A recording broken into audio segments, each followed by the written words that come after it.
Добрый день, дорогие друзья. Здравствуйте, товарищи. Мы с вами снова собрались. Сегодня мы с вами обсудим праведников мира, которые были у нас в Беларуси в ходе Великой Отечественной войны. В терминологии института Яд Вашем, которому праведниками народов мира называют те, кто спасал евреев от нацистов. Ну, на что хотелось бы первоначально обратить ваше внимание. Я вот сейчас изучаю наш музей истории Великой Отечественной войны, и стенд, который отображает уничтожение многих тысяч евреев в Беларуси, он составляет один шкаф.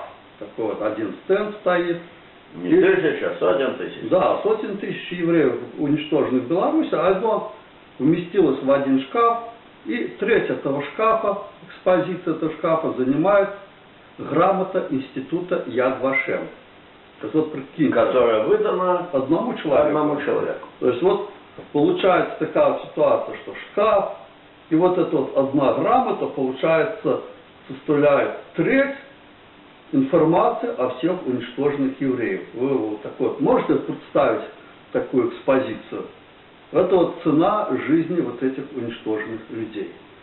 Значит, когда я в свое время разбирался с этим вопросом, много лет разбирался по поводу спасения еврейского населения, и единственный вывод, который я могу сделать из этой вот грамоты в институте, в музее истории Отечественной войны, что это является маскировкой коллективного спасения евреев. Маскировка замалчивания. Да, замалчивания. Что именно у нас на Беларуси было коллективное спасение евреев. Коллективный массовый героизм в деле спасения. Да, и вот с чего бы хотелось бы начать вот этот рассказ свой.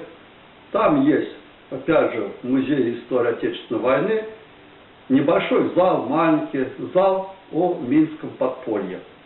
Там порядка, чуть меньше сотни фотографий, ну или около сотни фотографий висят подпольщики различные.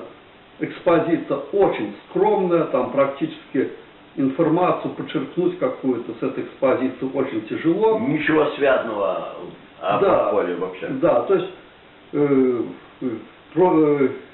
я уже не говорю о том, что там даже нет информации, что благодаря Минскому подполью, во многом благодаря Минскому подполью, Минск получил звание город-герой.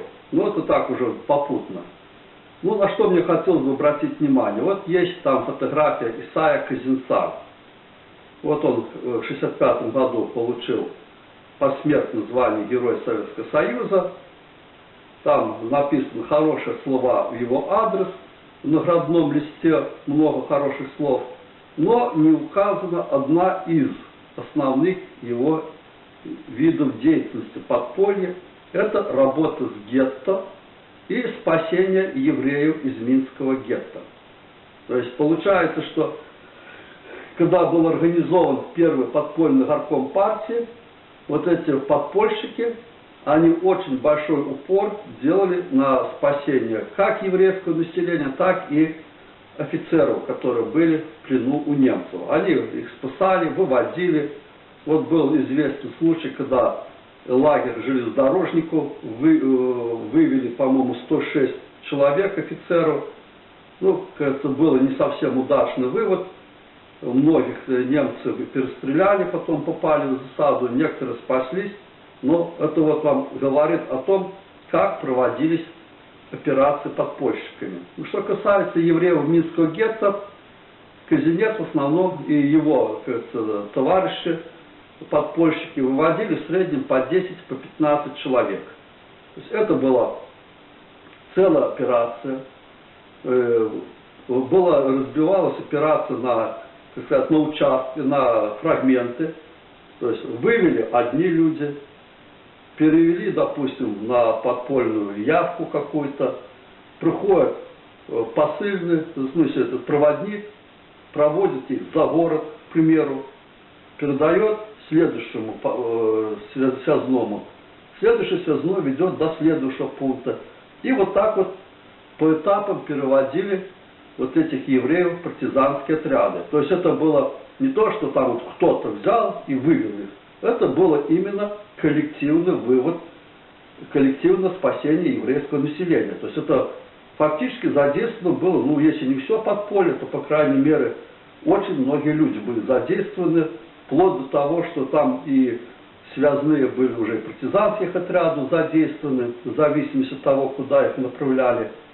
И фактически благодаря Минскому подполью было, по-моему, 4 партизанских отряда, созданы отряды, и туда переводили, ну не только евреев, конечно, переводили офицеров, которые пленных, и просто рядовой сержантский состав. То есть они именно занимались спасением людей. И вот когда мы видим, в Музее Отечественной войны висит грамота Института Яд Вашем, одного человека. Да, на одного спасенного человека, ну извините меня, это откровенное замалчивание деятельности партийного горкома, подпольного партийного горкома Это партии. самый первый, это такое было. Да, это первый начало. горком партии, партийный, который был создан, первый горком, это фактически замалчивается его деятельность, это замалчивается деятельность второго подпольного горкома партии, третьего подпольного горкома Мы партии. не будем спешить, и Да. как мы анонсировали в ролике, там где анонс темы, мы будем этой темой долго и подробно заниматься. И мы посмотрим подробно, я расскажу, что за коллективных праведников обнаружил экстравагантный институт Яд Вашем в Северной Европе, где евреев этих было 2,5 еврея, и где-то там 1,5 еврея спасли. И будем подробно говорить о коллективном подвиге белорусов. Вот первый этап, самый первый подпольный горком партии. В советское время как-то, в позднее советское время, со времен Хрущебеса слово еврей как-то оно звучало так или не так. Но сейчас мы восстанавливаем историческую правду. И выглядит оскорблением коллективному подвигу белорусского народа вот это на одного человека, выданное каким-то иностранным учреждением, иностранным государством. Собственно, а где наши все институты, мощные аппараты, мощные зарплаты, неисчислимые полчища белорусских историков, почему они оперируют какими-то, значит, ошметками из Яд Вот. Вашем. И второй еще попутный вопрос возникает, какое отношение институт Яд Вашем Имеет к Белорусской республике. и к Великой Отечественной войне, когда институт был создан давным уже после войны, когда Давным-давно, но Да. спустя много лет после войны, Да. в совсем другой стране, в которой малейшего понятия нету у тамтейших научных работников о том, что происходило Ну, кроме самого. и тем более, если он создан, как будьте добры, изучайте, как спасались евреи, кто спасался. Но одно то, что это было, коммунисты спасали, а для Запада коммунисты это, как говорят, Да. равно фашизм, нацизм, это тоталитарный режим. Как это может быть, что коммунисты могут спасать евреев? Это нонсенс. Это для по Запада. идее должно быть, да. Да. И, кстати, тут самое время упомянуть, хотя и вроде тема другая, но очень до речи. То, что сказал Яша Кезми, я вообще небольшой его фанат, но он верный, меткий говорит вещи. А где вообще мемориал убитым коммунистам? Где-то.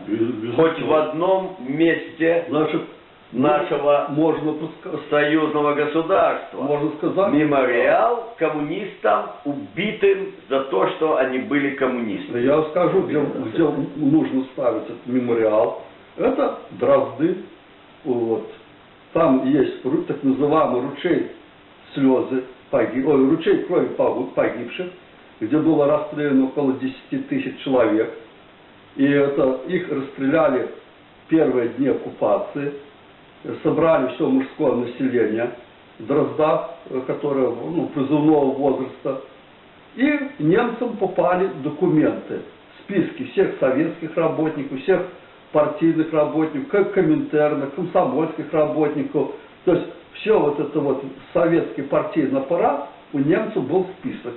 И они всех этих людей и членов семей их положили. И как мы, зная этнический состав Большого Минска перед войной, понимаем, что примерно треть этих людей, они таки были, да, евреи, но они были убиты именно за то, что они были Партийные, советские коммунисты работники. и советские работники. То есть это вот ручей крови погибших, 300 метров могила, 350, и там 10 тысяч лежит. Это вот считайте, что там большая часть людей, это вот советский партийный аппарат лежит, комсомольский. Вот и надо, будем требовать там установления соответствующего да. мемориала. Ну там есть памятник, ну просто сказано, что это памятник А вот надо, жертвам лагеря. надо памятник погибшим коммунистам. А если бы не советская власть и коммунистическая партия, то Красная Армия не пришла бы до Берлина. И тогда пришли бы немецкие полчища и в Палестину, где себя тихо, мирно пережил Вторую мировую войну еврейский шум, не дай бог. Пришли бы в страны арабского мира, и что бы было. Поэтому будем защищать Правда. историческую.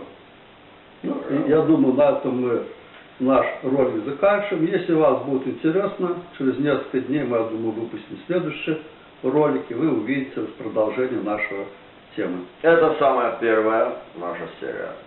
Будет много-много серий. Боже помощь. До свидания, До товарищи. свидания.